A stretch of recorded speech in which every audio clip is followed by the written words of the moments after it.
Gülünbahar bitkilərimi toplayıram. Bu bitkini istifadə edən insan heç vaxt peşman olmaz da. 20 ildir hobbi olaraq təbiətimizdə bitkiləri araşdırıram. Bitkilərin insan orqanizminə təsirlərini öyrənirəm. Biokimya ilə də maraqlanıram. Yaxından bitkilərin tərkib maddələri, onların da insan orqanizminə təsirlərini öyrənirəm. Bu bitki favorit bitkilərim sırasında yer alır. 10 ən yaxşı favorit bitkilərimdən biridir. Bir çox insanlar iltihab əleyhinə bir çox bitkilər deyə bilər. Amma inanın gülünbahar bitkisindən yarışa bilən bir bitki yoxdur. İmmun sisteminin stimullaşmasında gülünbahar bitkisindən yarışa bilən bir bitki yoxdur.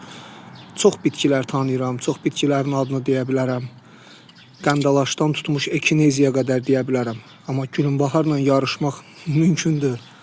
Bunların hamısını qarşı-qarşıya test eləmişəm. Bundan əlavə yaraların sağalması, eləcə də iç huzursuzluq, qorxu, stres halı, bunun da çox gözəl qarşısını alır. Bitki kombinələrində də çox gözəl nəticələr verir. Bağçalarınızda əkin, həm gözəl bir görünüşü var.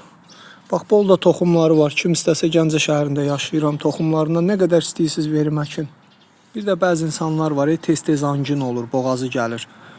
İnanın bu bitkini istifadə edəndən sonra angina olma problemini unudacaqsınız. Düzdür, ut hindi də bu yöndə güclü bir bitkidir, güclü vasitədir, bunu deyim. Amma gülünbahar bitkisi də ut hindidən heç də geri qalmır və gülünbahar bitkisi qalıcı nəticə yaradır. Yəni bu bitkini belə deyək də 3 gündə bir həftədə bir istifadə edirsinizsə, qəbul edirsinizsə, ümumiyyətlə boğaz gəlməsini unudacaqsınız. Əmin ola bilərsiniz, mən bitkiləri doğrudan da uzun illərlə testlərini aparmışam. Yəni havadan danışmıram. Klinik araşdırmalara söykənirəm, təcrübələrə söykənirəm bu barədə. Ağızdan ağıza söhbət eşitməyi xoşlamıram. Testlər eləyə bilərik. İstənilən insanla bitki mövzusunda söhbətlər apara bilərik. Bahar bitkisi antikanserojen bitkilər sırasında da ön sırada durur. İmmun sisteminin xərçəng üzərində baskısını yüksəldən bir bitkidir. Gülünbahar bitkisi kandidoza qarşı göbələyi baskı altına almada da çox gözəl bir bitkidir. İstər sinuslarda, istər vaginada, istər bağırsaq sistemində kandidozu baskı altına alan çox dəyərli bir bitkidir. Bu bitkidən danışanda həqiqətən də hər yönü ilə fəxr edirəm bu bitki ilə. Əzizlərim, gülünbahar bitkisi qadın problemlərində də çox gözəl nəticələr verir. Bitki kombinələrində çox güclü effektivliyi artırır.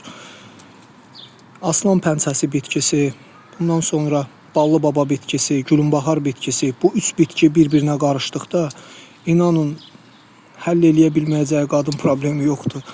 Axıntı, göbələk, eroziya, iltihaplanma, bu kimi problemlərin hamısında dediyim kombinə çox gözəl nəticələr verir. Gülünbahar bitkisi, aslan pəncəsi və ballı baba bitkisi, bu 3 bitki qarışdıqda həqiqətən də qadın problemlərində möcüzələr yaradır.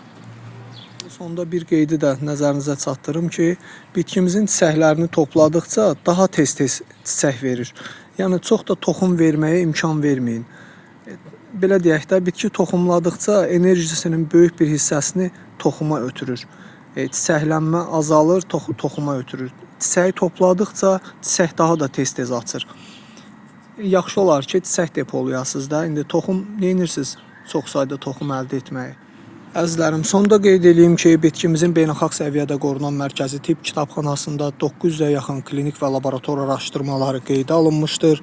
Bu araşdırmaları girib PubMed-dən tərcümə edib oxuya bilərsiniz, maariflənə bilərsiniz. Çox sağ olun. Allah amanında.